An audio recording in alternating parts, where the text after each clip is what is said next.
Ladies and gentlemen, welcome back to the Indie Zone podcast. My name is Kathy.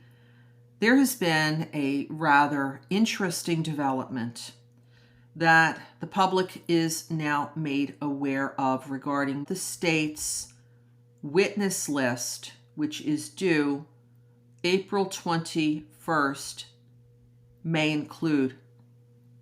And this is the disclosure that the state may be calling Mr. Kohberger's family members as their witnesses in the upcoming trial. This information is located within a March 21st, 2025 filing, which was just docketed yesterday, the 24th. States replied to the defendant's response and objection to motions in limine regarding immediate family members in the courtroom. Now, this filing begins with the state asking for an immediate ruling on a matter that there's no dispute over.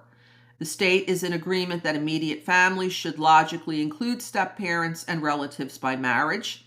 Defense stipulates to the individuals listed within the state's exhibit S and Sam 1 that was attached to their in limine motion in support thereof as being the immediate family members who should be entitled to remain in the courtroom during the entire trial. So the defense stipulates that means no disagreement, Judge, and so therefore the state moves the court for an order allowing the family members listed on the state's exhibit S1 to remain in the courtroom during the entirety of the trial. Another issue raised by the defense had to do regarding courtroom decorum, attire, what people who are in the courtroom should be permitted, not permitted to wear.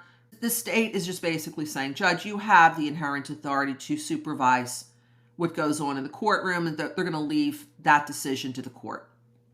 Next, as to the issue that was raised in the response in opposition to this in limine motion, the defendant had requested that members of his family be given the same treatment basically as the members of the victim's family, and that they should be in the courtroom also during the entirety of the proceedings.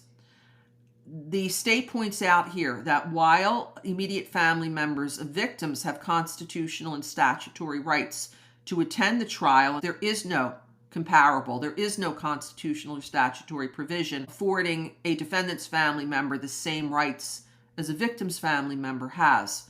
And then they state here that there is no authority to support the argument that the defendant's Sixth Amendment rights would be violated if his family were not in the courtroom. They point out here, the state, that the defendant has a constitutional and a statutory right to a public trial, but that does not extend to the defendant's choosing who sits in the courtroom. And the state cites to the Sixth Amendment to the United States Constitution and also to the Idaho Constitution and Idaho law. In addition, the state, quote, may call members of the Kohberger family to testify at trial.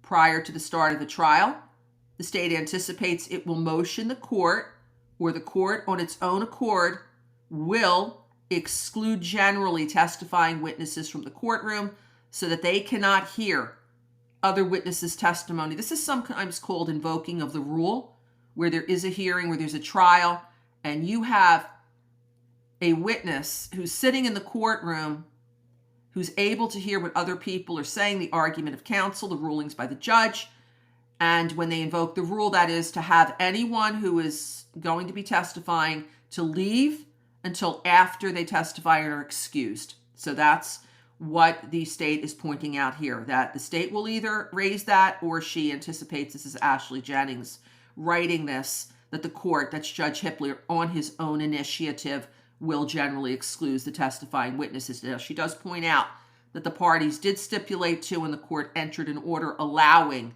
2 investigators from either side to be in the courtroom during the entire proceeding. So there's a footnote number 1 talking about that order that was rendered March 4th, 2025. The state then says that after they say they may call Kohberger family member to testify, therefore the members of the defense's family on the state witness list, which is due April 21st, should be excluded from the courtroom until after they testify. Now, we don't know at this point who is going to be on the state's witness list and the purpose for their testimony. We will wait and see if we can learn more about this matter if the court decides to reserve ruling on anything until after the in limine hearings. This is Kathy. Thank you for joining us here today.